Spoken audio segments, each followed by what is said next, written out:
Dear 10th class, कैसे हैं आप सब। आई होप आप सब ठीक होंगे एंड अपनी स्टडी भी कंटिन्यू कर रहे होंगे। तो देखिए, कल हमने क्या किया था, कोजेज़ पहले हमने किए इन्फ्लेशन के कोजेज़, फिर हमने किए इन्फ्लेशन को हम कैसे हटा सकते हैं, इरेडिकेट कर सकते हैं। इरेडिकेट मतलब हटाना या फिर रिमूवल ऑफ इन्फ्लेशन। अब हम हमारा नेक्स्ट टॉपिक स्टार्ट करेंगे जिसका नेम है पॉवर्टी। ठीक है, पॉवर्टी टॉपिक में देखिए क्या है। तो जो पॉवर्टी है उसमें देखते हैं कि किस किस चीज़ें की बात करेंगे हम।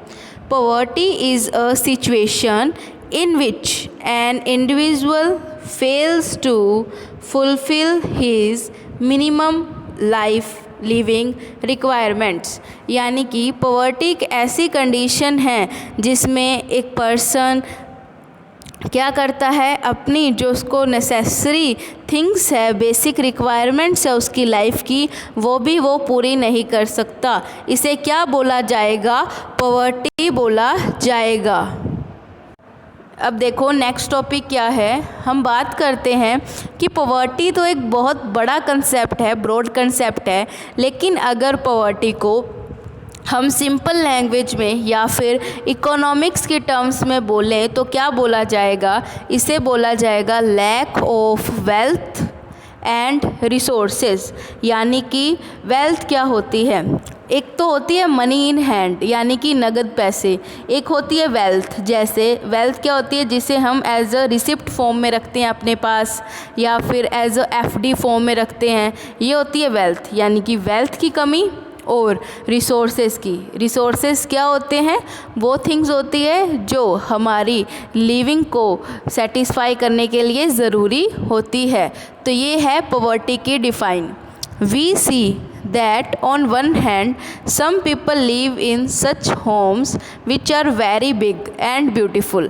एक तरफ तो देखते हैं हम, कुछ लोग तो बहुत अच्छे घरों में रहते हैं जो बहुत बड़े होते हैं और बहुत अच्छे होते हैं, लेकिन some people do not have a home or life in mud houses। और कुछ पीपल के पास तो घर ही नहीं होते, हाउसेज ही नहीं होते, और कुछ क्या कहते हैं, मड हाउसेज में रहते हैं, कच्चे घरों में रहते हैं। नेक्स्ट देखो, नेक्स्ट पॉइंट क्या है, नेक्स्ट है यहाँ थे, you must have seen many children who are not able to attend school. They have to go at a work to fulfill their family needs। We can say that some people in the society are rich and some are poor। The poor lack wealth and they do not enjoy their life, do not enjoy a minimum level of food, clothing, education, health services.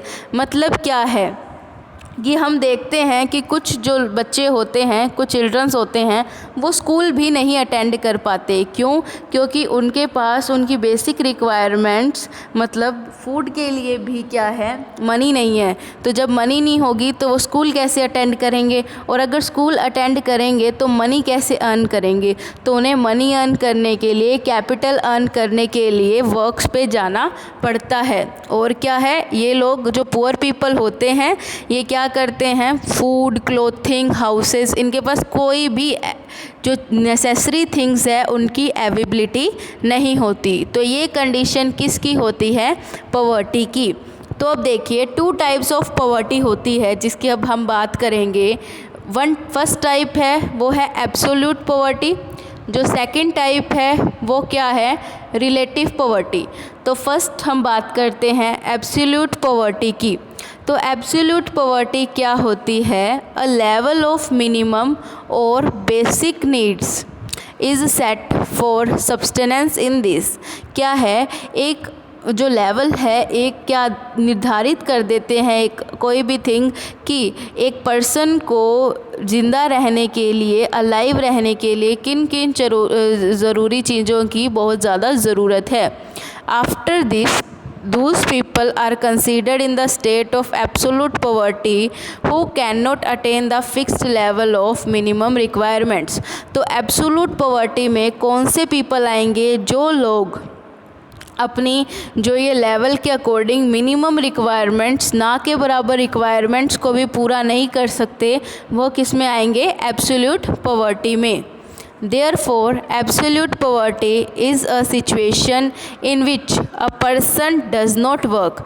तो हम क्या बोल सकते हैं? Absolute poverty एक ऐसी situation है जिसमें एक जो पर्सन है वो वर्क भी नहीं करते, ठीक है, वर्क करते नहीं है, और वर्क नहीं करेंगे तो क्या करेंगे? वो अपनी जो ज़रूरी चीज़ों की रिक्वायरमेंट है उसे पूरा नहीं कर पाएंगे।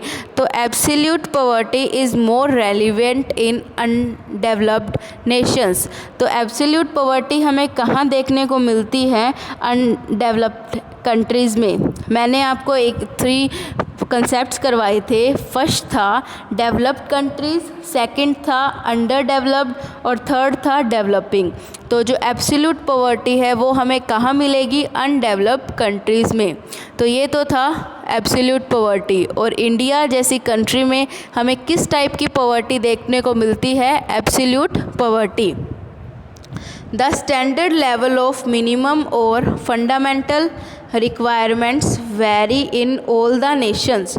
तो क्या है? जो मिनिमम और बेसिक रिक्वायरमेंट्स है हर कंट्री की अलग है। This standard requirements depend on the status of the Nations development.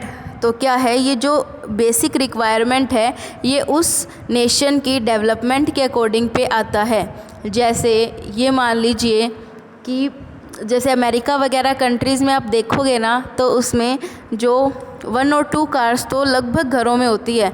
मतलब अगर जिनके पास कार नहीं है ना तो उनको भी वो लोग क्या गरीब कंसिडर करते हैं। तो क्या है? नेशंस में अपना पॉवर्टी का लेवल अलग अलग टाइप का होता है। ये नेशन की डेवलपमेंट पर निर्धारित या फिर डिफाइंड होता है। अब देखिए ये था हमारा एब्सोल्यूट पॉवर्टी। अब जो नेक्स्ट डिफाइन है वो किस चीज़ की है? रिलेटिव पॉवर्टी की, कि रिलेटिव पॉवर्टी क्या होता है। तो देखो the measure of relative inequalities in the various groups of society और nation in the distribution of income, money और consumption is called relative poverty. यानी कि इनइक्वालिटी परफॉर्म होना। जैसे रिच और पुअर में क्या डिफरेंस होता है? क्योंकि उनका जो इनइक्वालिटी कहाँ हमें दिखती है? उनमें इनकम में, क्योंकि रिच के पास ज़्यादा इनकम होगी और पुअर के पास कम इनकम होगी। तो ये एक इंडिकेटर होते हैं किसके? रिलेटिव पॉवर्टी के। This idea is comparatively more relevant in developed countries.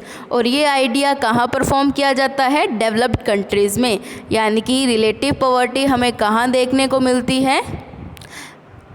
किन कंट्रीज़ में? जो डेवलप्ड नेशंस है और डेवलप्ड कंट्रीज़ हैं। नेक्स्ट पॉइंट देखिए, measurement of poverty in India. तो इंडिया में पॉवर्टी को मेज़र कैसे कर सकते हैं? The first attempt to measure poverty in India was Dadabhai Naoroji in 1868 Aedes. तो जो फर्स्ट अटेम्प्ट था या फिर पहली बार पॉवर्टी किसने मेज़र की थी? वो की थी दादा भाई नौरोजी ने। कब की थी? 1868 में। Estimates of poverty were presented by the independent national planning committee. तो एस्टिमेट्स यानी कि आइडियाज़ किसने बताए थे? ये एक इंडिपेंडेंट नेशनल प्लानिंग कमेटी के द्वारा दिए गए थे। After independence a study team was formed by the planning commission. Independence के बाद क्या हुआ था? एक स्टडी कमेटी बनाई गई थी। किसके द्वारा बनाई गई थी? प्लानिंग कमीशन के द्वारा। कब बनाई गई थी? इन 1962। क्या करने के लिए बनाई गई थी? To determine the poverty line, ताकि ये क्या कर सकें, पॉवर्टी लाइन को बता सकें, डिटरमाइन कर सकें। एंड डिफ़ाइन पॉवर्टी, जिससे क्या कर सकें हम, पॉवर्टी को डिफ़ाइन भी कर सकें। In 1971 V M. Dandekar and Nilakantha Rath defined a criterion of poverty. ये क्या है कि 1971 में वी.एम. धांधेकर और नीलकंठ ने क्या बताया था, एक क्राइटेरिया दे दिया था पॉवर्टी का, कि किन पर्सन्स को पॉवर्टी में लिया जाएगा, काउंट किया जाएगा।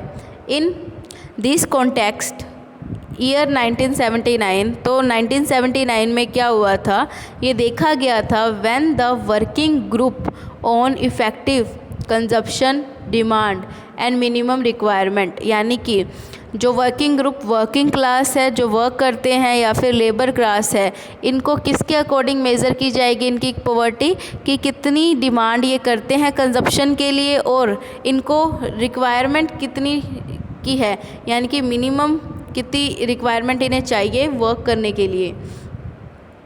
नेक्स्ट पॉइंट देखो क्या है, तो इसके अकॉर्डिंग इन्होंने क्या किया था, जो पॉवर्टी है कैलोरीज़ के बेसिस पे मेज़र करनी शुरू हो गई थी।